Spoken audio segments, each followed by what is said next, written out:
You've been working with Governor Kasich. You shot him for the ads that you've got up in New Hampshire. But today, the wall comes down. You can't talk to him anymore? It was actually, I swear to you, sad. At noon today, when he said I'm running for president, I told him the last time I saw him, right before he walked on stage, I said I won't get to talk to you till in the Oval Office. So no email, no phone calls, no in-person contact. No, none. So what do you do now to figure out how to help John Kasich from what is now a 527 will become a super PAC? If you can't talk to him, you can't talk to the campaign strategist. How do you figure out what to do? You read what you write. You and John will set the stage.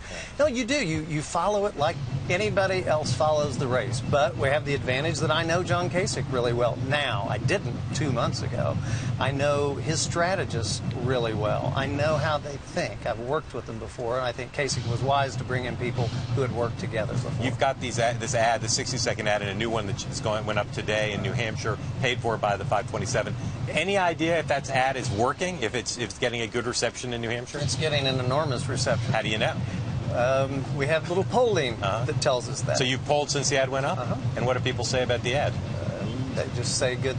Literally, you know I would say this, but it's true. I've never had such good response for any initial ads. Well, I mean, any campaign. Has his horse race number moved? Yes. Like but from what to what? Well, you can't judge it that way because we're doing telephone polls and seeing what moves people, and the ads have been they've been fabulously successful. I'm not saying this because I made the ads. It's because John did so well in the ads. Yeah. So the Super PAC, the 527 raised like $10 million in the first reported period. A little over that. Do you all have a sense of what your budget's going to be between now and Iowa? We have a written budget. Yeah. And how much does it assume you'll take in? I can't quite offer tens of millions? Enough millions to win. Because I think our guy is so different from the rest, as you and I talked about. Right. Okay. John? Hey, Fred, I'm sorry I can't be there with you, but I'm curious about a couple things. The first is a lot of people are placing a lot of importance on the question of who will be on that first debate stage in Cleveland not very long from now. How important do you think it is for Kasich to be one of the people who's up there among that group of 10 when the debate season starts? Of course it would be great, John. I would love that, and I honestly believe we will be there. But it's not the end of the world if we're not. You know, we were talking about Trump and everything. The race isn't now. The race is a long, long time from now, and every incremental step is important.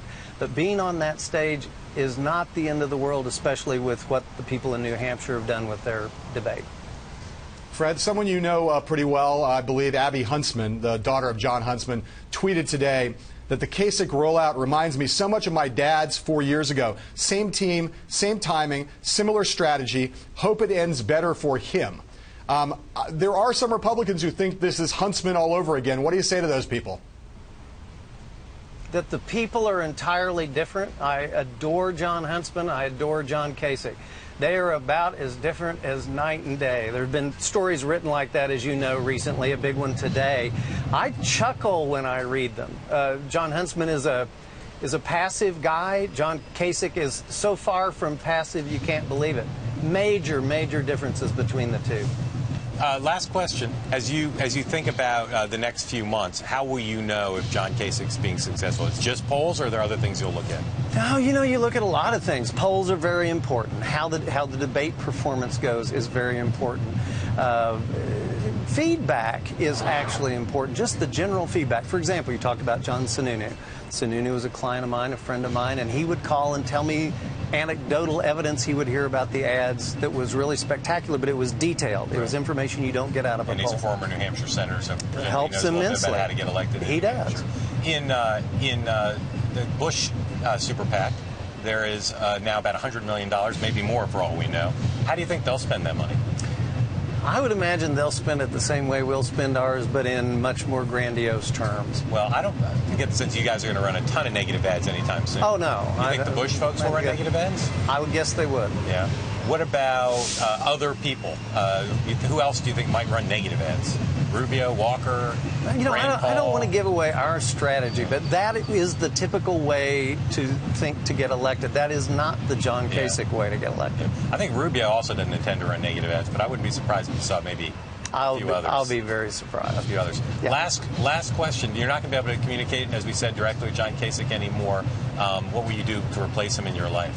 I don't know. It's a terrible loss. When it was over today, I sat in this little chair in a corner in the Union Hall there, sad and blue, reading my emails, and it was terrible. He's off to New Hampshire, and you're stuck here with us.